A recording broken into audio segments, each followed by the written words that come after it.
आखिरकार वही हुआ जिसका डर था। संभल से उठा विवाद अब बिहार में भारी बवाल मचा रहा है। जी हां, आपको बता दें कि जिस तरह से संभल में मुस्लिमों को लेकर सीओ साहिब ने हिदायत दी है और होली के दिन मुस्लिमों को घर से निकलने से ही मना कर दिया है, वैसा ही विवाद अब बिहार में भी गहराता नजर आ रहा है और बीजेपी की ऊंची राजनीति और ऊंची मानसिकता साफ साफ उजागर हो रही है। नमस्कार, आप देखना शुरू कर चुके हैं 4 PM न्यूज नेटवर्क और मैं हूं आपके साथ प्रगति ठाकुर।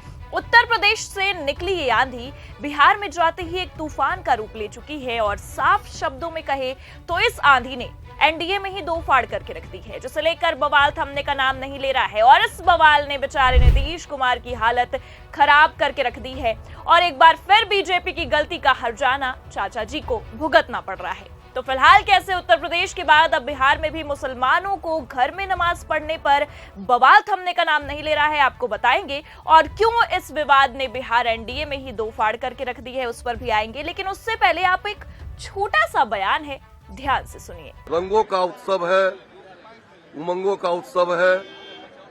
रंग अबीर लोग गुलाल उड़ाते हैं। उस दिन साल में 52 जुम्मा होता है और जुम्मे के दिन ही होली है। इस बार मैं मुस्लिम बंधुओं से अपील करता हूं कि वो अपने धार्मिक अनुष्ठान को घर पर ही करें। अब बड़ा करे जागर हो, रंग लग भी जाए, अबीर लग भी जाए तो बुरा नहीं माने, तब तो घर से निकले। जो वाद विवाद नहीं हो, घर पर ही रह करके वो अपने उत्सव को मनावे। कि अबीर उन लोगों का डबल स्टैंडर्ड है। हमारे तीज त्योहार पर्व से वो पैसा कमाएंगे लेकिन लगाएंगे नहीं। अगर रंग अबीर नहीं लगाएंगे तो उनको बेचना भी नहीं चाहिए। तो सुना आपने, पहले तो उत्तर प्रदेश में पुलिस साहिब ने कहा कि होली के दिन मुसलमान घरों में रहे, क्योंकि जुमा तो 52 बार आता है पर होली एक ही बार आती है। और इतना ही नहीं, योगी आदित्यनाथ उत्तर प्रदेश के सीएम साहिब ने समर्थन भी किया था इस बयान का कि पुलिस अधिकारी पहलवानी लहजे में बोलेगा तो बुरा तो लगेगा, पर इसमें कोई गलत बात नहीं की है उसने। एक दिन घर पर नमाज पढ़ भी लिया जाए तो क्या ही दिक्कत हो जाएगी। लेकिन अब आप समझिए कि उत्तर प्रदेश में तो धार्मिक एजेंडा बीजेपी कितना फैलाती है, ये तो हम सब बखूबी जानते हैं। लेकिन बिहार, अरे बिहार में इस तरह का विवादित बयान देने का क्या औचित्य बनता है। वहां तो नीतीश कुमार का ही बेड़ा गर्क हो रहा है, क्योंकि आप भी जानते हैं और हम भी जानते हैं कि नीतीश बाबू का आधा वोट बैंक तो मुस्लिम समुदाय है। लेकिन भैया, ये बीजेपी वाले अपनी इस राजनीति के चक्कर में नीतीश कुमार का बंटाधार करके ही मानेंगे। जी हाँ, क्योंकि ये बयान बिहार में दिया गया है और इसमें कोई हैरानी की बात नहीं है कि ये बयान बीजेपी विधायक की ओर से दिया गया है। हरिभूषण ठाकुर बचौल की ओर से ये विवादित बयान दिया गया है। लेकिन अब इसी बयान को लेकर बिहार में भारी बवाल देखने को मिल रहा है और विपक्ष भड़कता नजर आ रहा है। जी हाँ, तेजस्वी यादव समेत राबड़ी देवी तक ने बीजेपी की मानसिकता और बीजेपी की इस राजनीति पर कड़ी निंदा करते हुए नीतीश कुमार को ही आड़े हाथों ले लिया है और इतना भड़के हैं कि लंका लगाकर रख दी है। तेजस्वी यादव ने धमकी भी दे डाली है। क्या कुछ कहा है, ध्यान से सुनिए। सभी हमारे पत्रकार भाई, आप सब लोगों को हम बताना चाहेंगे कि आज जिस तरीके से भाजपा के एक विधायक ने, जिसका नाम बचौल है, उसने बयान दिया है मुसलमान भाइयों के प्रति कि भाई मुसलमान भाई जो हैं होली में बाहर ना निकले। ये कौन बचौल या उनके पिताजी के बाप का राज है क्या? ये है कौन बचौल? कैसे इस तरह का बयान दे सकता है? और सरकार के मुख्यमंत्री कहाँ है? अचेत अवस्था में है। मुख्यमंत्री अचेत अवस्था में है। महिला जब अपने अधिकार सम्मान के लिए बात उठाती है तो महिलाओं को डांट देते हैं, अति पिछड़ा महिलाओं को डांट देते हैं, दलित महिलाओं को डांट देते हैं। है हिम्मत मुख्यमंत्री को बछौल को बुला करके डांटने की? कहाँ गायब है भाई मुख्यमंत्री? अचेत अवस्था में लगे हुए, कोई मतलब नहीं। हालांकि जनता दल यूनाइटेड का तो भाजपा और संघ का पूरा, आप देखिएगा, प्रभाव हो ही गया है। पूरे संघ और भाजपा के रंग में जनता दल यूनाइटेड आ चुकी है। मुख्यमंत्री को कोई लेना देना नहीं है, उनको बस अपना सब कोई जाए भाड़ में अपन कुर्सी के जुगाड़ में। तो सुना आपने, तेजस्वी यादव भड़के हैं। बीजेपी के विधायक ने जिस तरह से मुसलमानों पर विवादित बयान दिया, उसे लेकर तेजस्वी यादव ने बवाल काट रखा है। और इतना ही नहीं, तेजस्वी के बयान को ध्यान से सुनिए आप। बीजेपी के विधायक की आड़ में अब वो नीतीश कुमार की लंका लगा रहे हैं और इस पूरे मामले पर अब ये साफ दिख रहा है कि बीजेपी के इस राजनीतिक खेल में बेचारे नीतीश कुमार फंस गए हैं और नीतीश कुमार की हालत खराब होती दिख रही है। और इतना ही नहीं, तेजस्वी यादव ने तो नीतीश कुमार को आरएसएस के साथ और आरएसएस के विचारधारा वाला भी बता दिया है। पर फिलहाल अगर देखा जाए तो बीजेपी ने बिहार में अपना खेला कर दिया। वैसे भी बीजेपी धार्मिक राजनीति करने में कितनी आगे है, इसमें कोई दो राय तो नहीं है। इसलिए उत्तर प्रदेश के मुख्यमंत्री के बाद बिहार के बीजेपी विधायक की ओर से दिया गया ये बयान कोई चौंकाने वाली बात नहीं थी।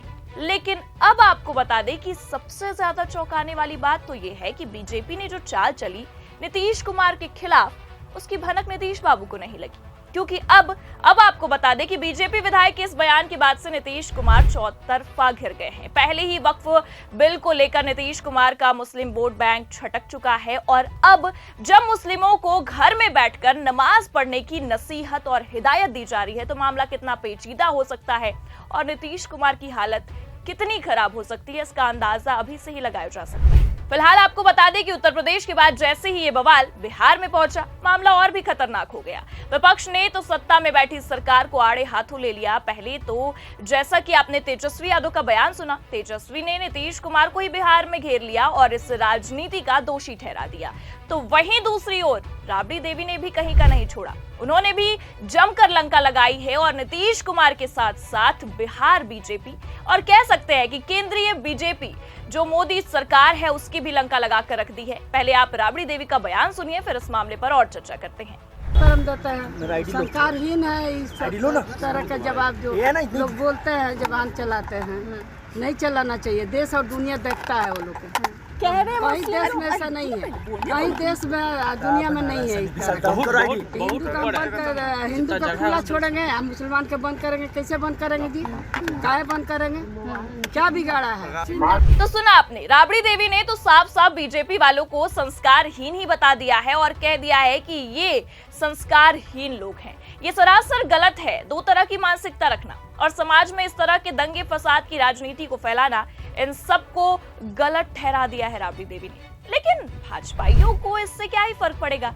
इनकी राजनीति शुरू ही मंदिर मस्जिद से होती है और खत्म हिंदू मुसलमान पर आकर होती है। तभी तो होली आई नहीं कि विवाद की लहरों ने पैर पसार लिया और मामला इतना पेचीदा हो गया कि पहले तो उत्तर प्रदेश के संभल में पुलिस अधिकारी ने मुसलमानों को घर में रहने के निर्देश दिए और अब बिहार में भी मुस्लिमों को घर से निकलना बंद करवा दिया गया है और कहा जा रहा है कि आप घर में बंद रहिए और वहीं पर नमाज पढ़िए।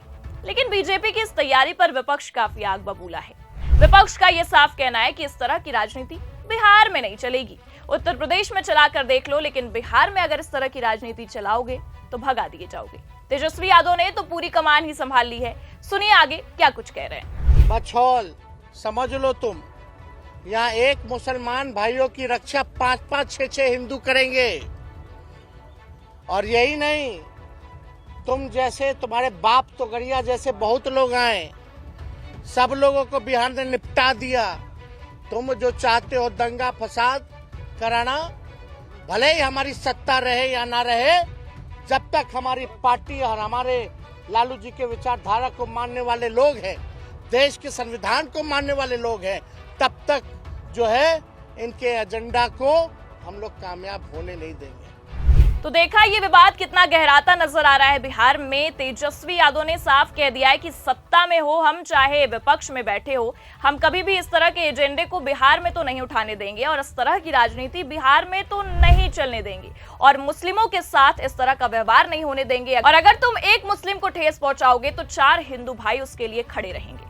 खैर, जिस तरह से बीजेपी धार्मिक भावनाओं को ठेस पहुंचाकर ये राजनीति कर रही है, जिस तरह से इस वक्त मुस्लिमों को लेकर बयानबाजियां दी जा रही हैं और बीजेपी का ये व्यवहार देखने को मिल रहा है, आप क्या सोचते हैं? क्या धार्मिक भावनाओं पर राजनीति करना सही है? और जिस तरह से विपक्ष ने मोर्चा संभाला है, क्या विपक्ष अब इस राजनीति को खत्म कर मानेगा? अपनी राय कमेंट करके जरूर बताइए। खबर कैसी लगी लाइक और शेयर जरूर करें। चैनल पर नए हैं तो सब्सक्राइब और ज्वाइन करना भी ना भूलें। देखते रहिए 4 PM न्यूज नेटवर्क। नमस्कार।